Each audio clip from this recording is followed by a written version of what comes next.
Digestro, seu podcast genial de resumos, resenhas, pra ampliar seu repertório intelectual. Pega a ideia, leva adiante, mas saber em cada instante. Digesto, conhecimento essencial.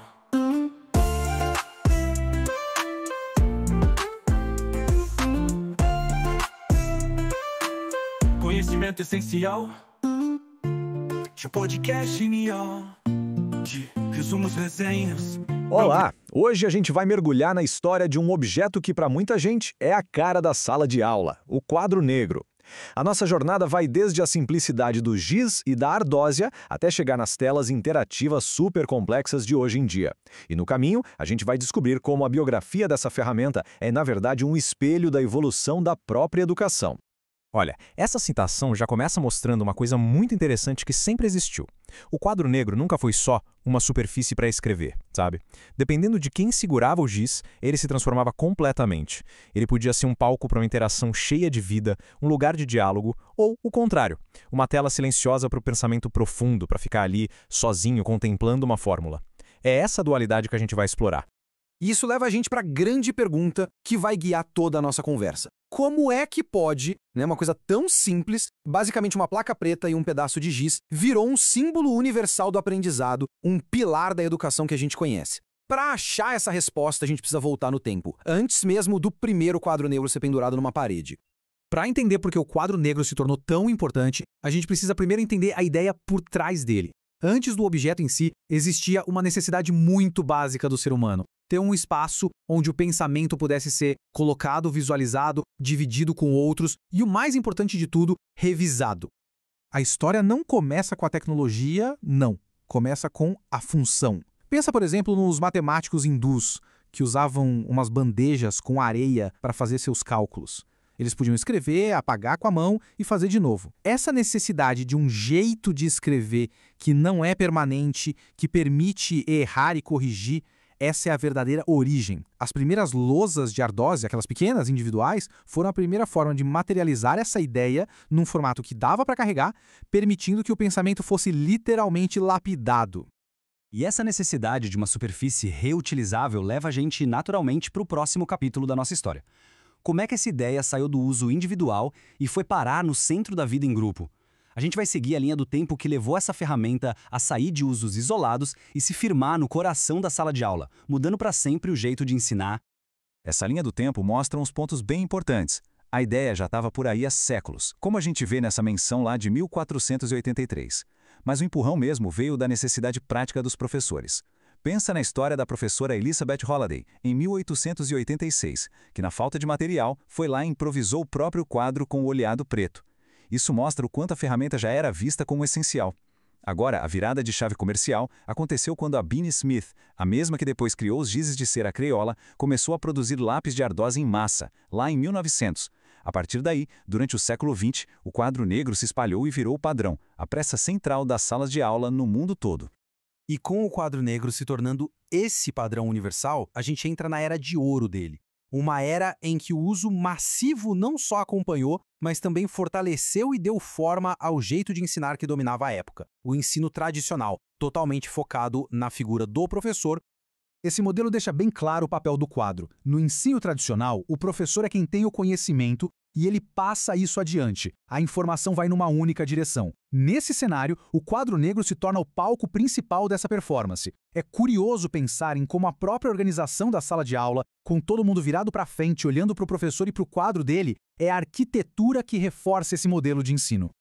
Só que esse palco central tinha suas limitações, e elas impactavam diretamente a aprendizagem. Pensa numa aula de matemática complexa. O espaço era pequeno, o que forçava o professor a apagar etapas importantes, quebrando o raciocínio de quem estava aprendendo. Tinha um problema do pó de giz que estava em todo lugar, uma questão de limpeza, de alergia, de saúde. Para quem sentava lá no fundo ou tinha alguma dificuldade para enxergar, era um desafio constante. E, o principal, a natureza estática do quadro era uma barreira. Era impossível mostrar um processo biológico acontecendo ou ouvir a pronúncia certa de uma palavra. O ritmo da aula era refém da velocidade da mão do professor. E aos poucos essas limitações começaram a criar uma busca por novas soluções. E essas soluções, claro, vieram com a tecnologia. Esse momento é a grande virada no jogo, a chegada dos rivais tecnológicos do quadro negro.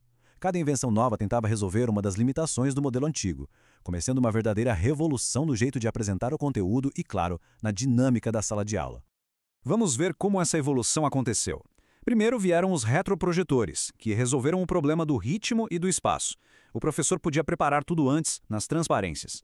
Depois, os quadros brancos, que deram uma solução limpa e moderna para o problema do pó de giz, com aquelas canetas coloridas. Em seguida, a multimídia, com fitas VHS e DVDs, quebrou a barreira do conteúdo estático, trazendo som e movimento para a sala. E por fim, o passo mais transformador de todos, os smartboards. Eles não só mostram conteúdo, mas integram o poder do computador à lusa, criando uma superfície que é interativa, dinâmica e conectada. Essa evolução da tecnologia mostra perfeitamente uma mudança de paradigma muito maior na educação. A gente saiu de um modelo focado no professor, de aprendizado passivo e conhecimento igual para todo mundo, onde o quadro negro era rei, para o modelo focado em quem aprende. Nesse novo modelo, o aprendizado é ativo, o retorno pode ser imediato e ferramentas como smartboards e plataformas digitais abrem as portas para um aprendizado muito mais personalizado e interessante. Então, o ponto-chave é entender o que significa essa tal de aprendizagem ativa na prática. Não se trata mais de ficar sentado recebendo informação passivamente. É um jeito de ensinar em que quem aprende está no centro de tudo, participando de discussões, colaborando para resolver problemas, analisando casos reais. As novas tecnologias, como os smartboards, foram pensadas exatamente para facilitar esse tipo de engajamento prático. E como é que eles ajudam nessa aprendizagem ativa? Bom, eles têm verdadeiros superpoderes. Permitem recursos interativos, onde dá para manipular objetos digitais com um toque.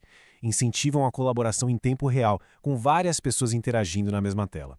Eles se integram com softwares educativos que tornam o aprendizado mais visual, quase um jogo.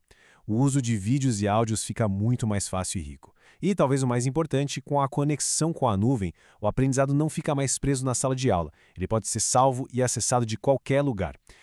Mas mesmo com toda essa tecnologia, o quadro negro não sumiu por completo. Nessa parte final da nossa análise, vamos explorar o legado simbólico dele. Por que será que, mesmo sendo uma tecnologia antiga, em muitas escolas, a imagem de uma lousa e um giz ainda nos lembram tanto da ideia de aprendizado, de genialidade e de descoberta?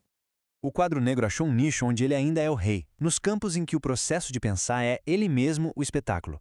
Na matemática teórica ou na física, por exemplo, o espaço físico e o ato de escrever e apagar fazem parte da construção do conhecimento em grupo. Um exemplo fascinante disso é o quadro esférico, uma ferramenta para ensinar trigonometria numa superfície curva. Isso mostra que, para certos tipos de pensamento abstrato, a parte física da ferramenta ainda tem um valor enorme.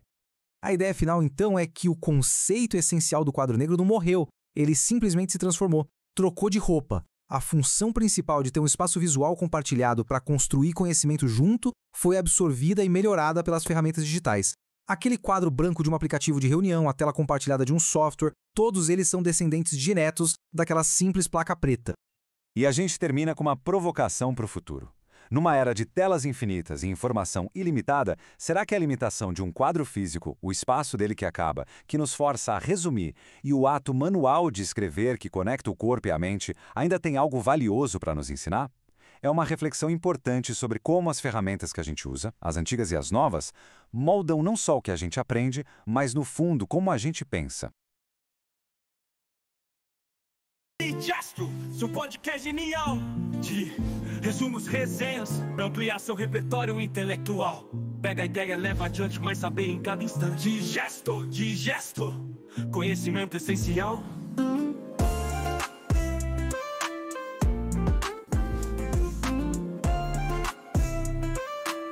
Conhecimento essencial. Seu podcast genial de resumos, resenhas pra ampliar